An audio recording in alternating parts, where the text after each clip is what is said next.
and requested to secure all the documents and materials on climate change and global warming for dissemination to the local fisher folks. The company 10 Knots has institutionalized environmental conservation by having an environment manager which supervises environmental officers and enforcement officers in its resorts and in the village. This institutional setup enables the company to conduct programs to keep the environs of the resort in its pristine state through activities like coastal cleanups, environmental education, ecological solid waste management, and the regular patrolling in the bay. It liaises with fishermen and other bay stakeholders to agree on code of conduct for shared areas, like the regulation of fish catch in reef areas, the use of mooring buoys instead of dropping anchors.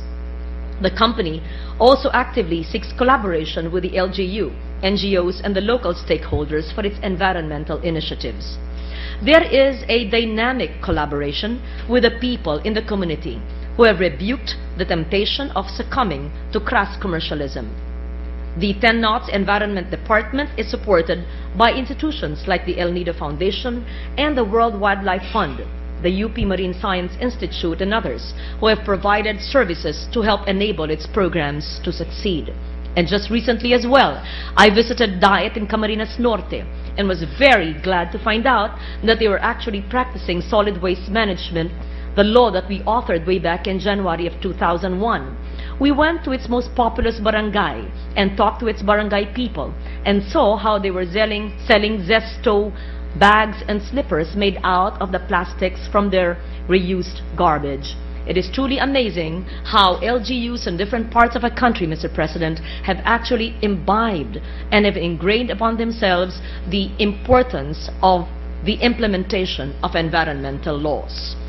These stories for the environment for local communities, inspiring, trailblazing, pioneering, are slivers of light in a country of sludge, garbage dumps, mine tailings, bald mountains, and discarded plastics carrying our once magnificent seas.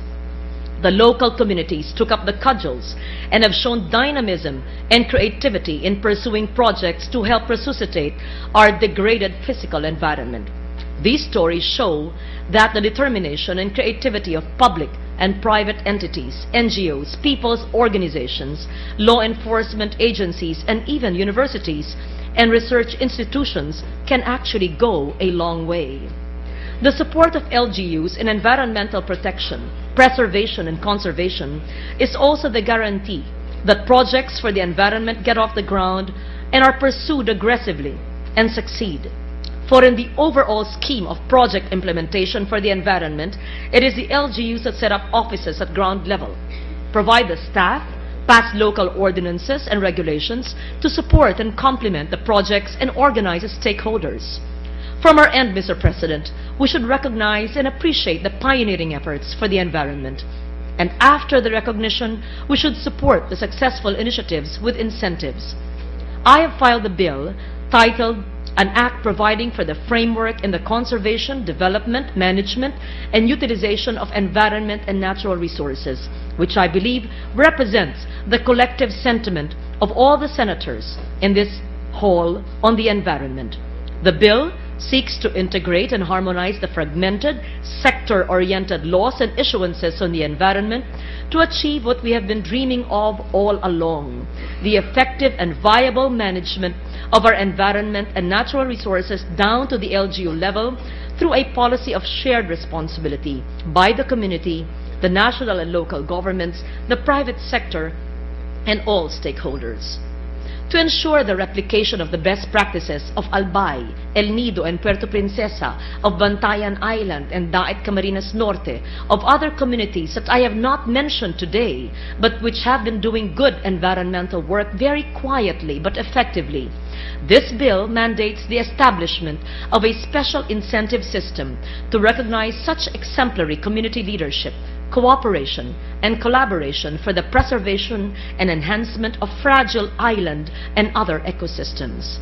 The inconsistencies and weaknesses of our protection and conservation work that are deeply rooted in the inconsistencies and weaknesses of the environment sector's legal infrastructure will be remedied by the overarching framework offered by the bill.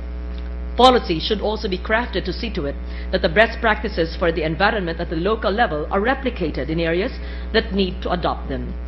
We should actually tell and retell their stories for the other local communities to emulate. Thank you, Mr. President. On Earth Day, I wish everyone a luntiang Pilipinas. Maraming salamat po. Thank you, Senator Legarda. Majority Leader. Senator Zubiri wishes to make a manifestation. Senator Zubir is recognized. Yes, I'd just like to congratulate Mr. President, the very concise and informative presentation of the lady from Antique, and in her defense of the Earth, Mother Earth, and Mother Nature. And I congratulate and I salute her, and I support her endeavors. And this is a good prelude to start